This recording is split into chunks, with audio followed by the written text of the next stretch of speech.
السلام عليكم ورحمة الله وبركاته. اللهم صل وسلم وبارك على سيدنا محمد وعلى آله وعلى صحابته أجمعين. بنرحب بكل مشتركينا الجداد وبنقول لهم نورتونا. كمان يا ست الكل ما تنسيش اللايك الحلو اللي بنستناه منك، وطبعا واللي بيشاهد القناة لأول مرة ما ينساش الاشتراك فيها وتفعيل الجرس ليوصلك منا كل جديد. ويلا سجلي عندك أول صينية لرمضان إن شاء الله، لازم تكون موجودة على سفرتك يا ست الكل، لأنها بصراحة طعمها مش قادرة أقولك جميل قد إيه، وكمان مقاديرها ما تعتبرش مكلفه الا انها هتشرفك في سفرتك. يلا بينا نقول على بركه الله ونقول مقاديرنا. عندي 3/4 كوسه. بصي انا ما جبتش التقوير عشان الفيديو ما يبقاش طويل عليكي. الكوسايه بجيبها كده حجمها طويل شويه وبقسمها 2 قبل ما اقورها، قبل ما تقوريها اقسميها 2.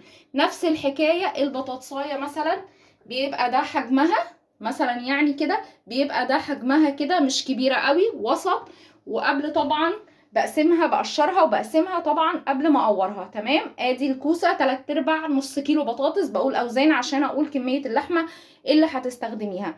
عندي هنا بصلتين بيض متقطعين مكعبات. انا النهارده حابه اشتغل بالبصل المكعبات لانه بيدي الصينيه بتاعتي طعم حلو جدا. عندي ربع كيلو مفروم بس.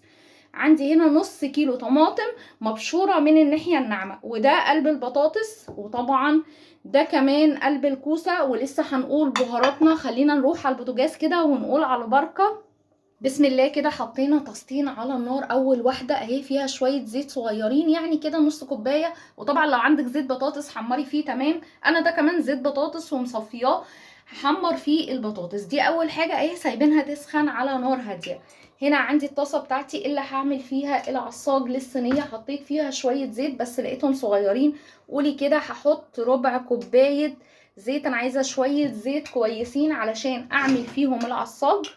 على بال ما يسخن زيت العصاج بسم الله هحط البطاطس بتاعتي. هوسط بقى النار عليها، عايزه احمرها كده. تمام. وسطي بقى النار عليها. طبعا احنا كده كده واقفين على البوتاجاز هنعمل العصاج.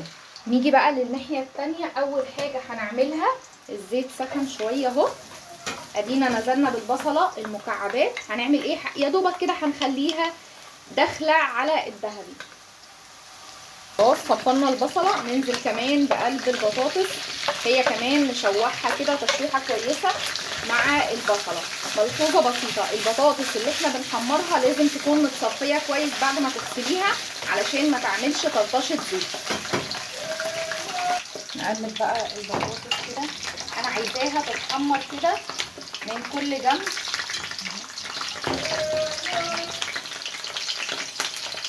ننزل بقى بالمفروم ونقلبهم كده.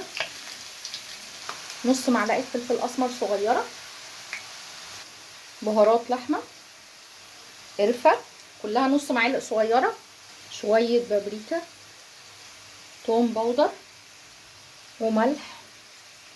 لما بهرناها نغطيها بقى لمده 10 دقايق على نار هاديه. يلا نطلع اللي اتحمر من البطاطس. بسم الله. يلا بينا نعمل التسبيكه. شويه زيت كده اخدناهم اهو على الحله اللي هنعمل فيها التسبيكه، من نفس الزيت بتاع البطاطس كده علشان تكون واخده طعمها الحلو. 3 فصوص توم مفرومين.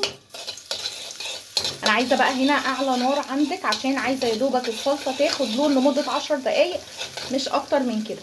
دهبنا التومه. ننزل بقى بالطماطم المبشوره من الناحيه الناعمه.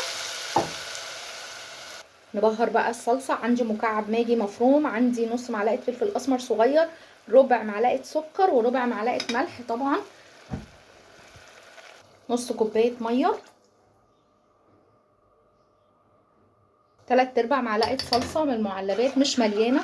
نجيب الصينيه ونحط فيها شويه قلب من قلب الكوسه اللي حابب، لكن هي بتبقى طعمها حلو جدا لما بينزل عليها بقى كل اللي هو محطوط فيها البطاطس والصوص والحاجات دي، والصلصه بيبقى طعمها حلو جدا.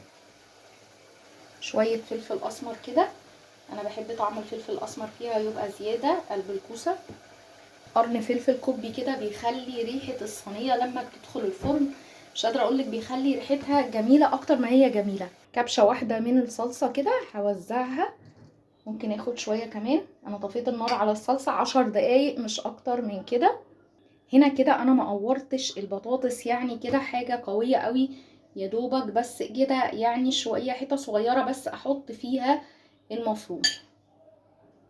وبرضو الكوسه ما اتعاملتش معاها على اني هعملها محشي، لا برضو يا دوبك كده حاجه بسيطه علشان برضو احس بطعم الكوسه كده يبقى قوي، ما يبقاش مثلا كاني باكل لحمه مفرومه بس وبطاطس وقلب بطاطس، لا بسيب كده برضو حته كويسه.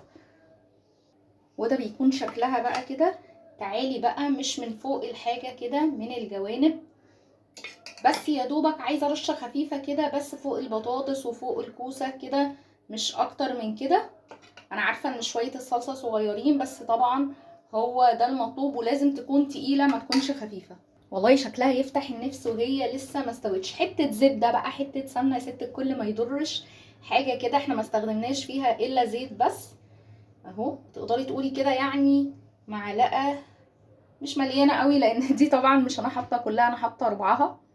كمان رشه فلفل اسمر كده. الشكل خطير والطعم احلى كتير. يلا على البوتاجاز 10 دقايق عدد، والباقي الربع ساعة اللي هتفضل في سواها، يعني هي هتاخد لها حوالي نص ساعة هدخلها الفرن. بس هديها كده 10 دقايق ولازم طبعا اغطيها، العين تكون عين وسط مش عالية قوي.